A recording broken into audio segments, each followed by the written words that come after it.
पिता और पुत्र और पवित्र आत्मा के नाम पर आमीन। प्रभु यीशु ख्रिस्त में प्यारे भाइयों और बहनों, हम अभी 40 काल के इस अंतिम दौर में हैं। आज पवित्र 40 काल का 5वां इतवार है। आइए हम मनन चिंतन करें इस अंतिम पड़ाव में नबी ईसाया का ग्रंथ अध्याय 43 वचन 16 से 21, फिलिपियों के नाम संत पौलुस का पत्र अध्याय 3 वचन 8 से लेकर 14 तक, और संत योहन का सुसमाचार अध्याय 8 पवित्र वचन 1 से 11। मेरे साथियों, आज के पहले पाठ में प्रभु का वचन कहता है, पिछली बातें भुला दो, पुरानी बातें जाने दो, देखो मैं एक नया कार्य करने जा रहा हूं। 40 काल का यह समय पुरानी बातों को पीछे छोड़कर एक नए जीवन की शुरुआत करने का अवसर है। यह एक नई शुरुआत प्रभु हमारे जीवन में करने जा रहे हैं। यह उनका कार्य है।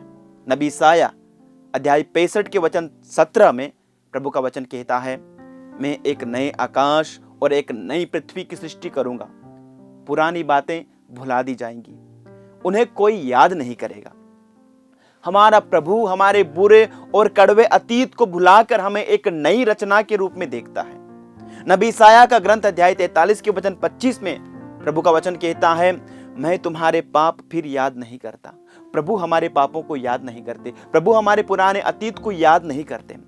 हमारा ईश्वर वही प्रेमी पिता है जो उड़ाऊ बेटे के बीते दिनों की सारी बुराइयों को भुलाकर उसे एक नए नजरिए से देखता है।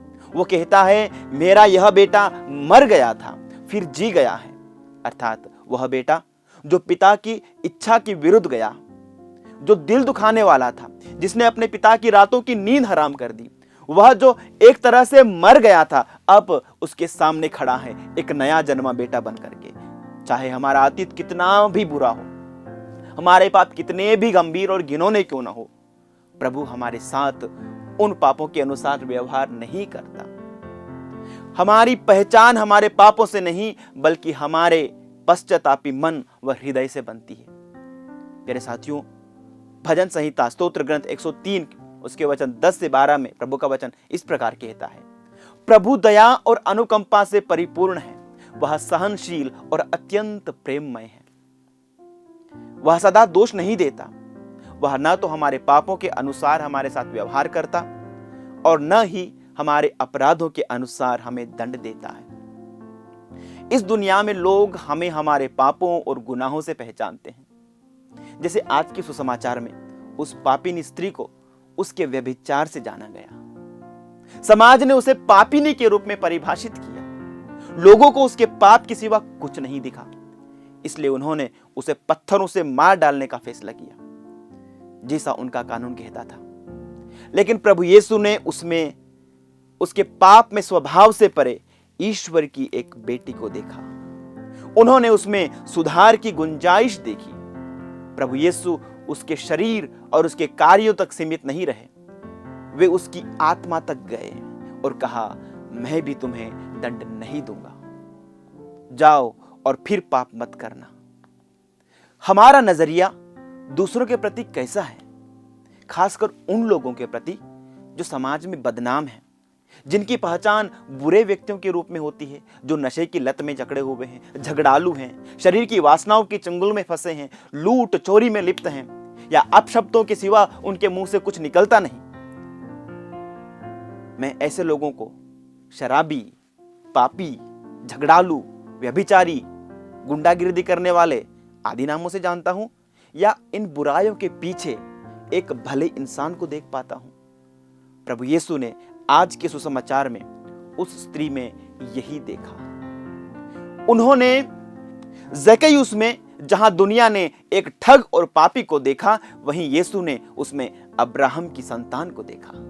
समारी स्त्री में जहां दुनिया ने सिर्फ एक व्यभिचारिणी को देखा, वहीं प्रभु यीशु ने उसमें ईश्वर की बेटी की एक झलक देखी। नाकेदार मत्ती में समाज ने एक पापी, रोमी सरकार की चापलूसी करने वाले एक बेईमान व्यक्ति को देखा, पर प्रभु यीशु ने उसमें एक प्रेरित और एक सुसमाचार लेखक को देखा। प्यारे विश्वासियों, हम सब पापी हैं। दूसरों में बुराइयां देखना और उन्हें बुरा कह देना आसान है, लेकिन यदि प्रभु यीशु हमसे वही सवाल करें जो आज उन्होंने सुसमाचार में उस भीड़ से किया, तुम में जो निष्पाप हो वो सबसे पहले पत्थर मारे, तो हम में से कितने लोग टिक पाएंगे। संत मत्ती अध्याय 7 के वचन 4 में प्रभु का वचन कहता है, जब तुम्हारी अपनी आंख में धरन है तो तुम अपने भाई से कैसे कह सकते हो कि मैं तुम्हारी आंख का तिनका निकाल दूं। ए ढोंगी, पहले अपनी आंख की धरन निकालो, तभी अपने भाई की आंख का तिनका निकालने के लिए तुम्हें ठीक से दिखेगा।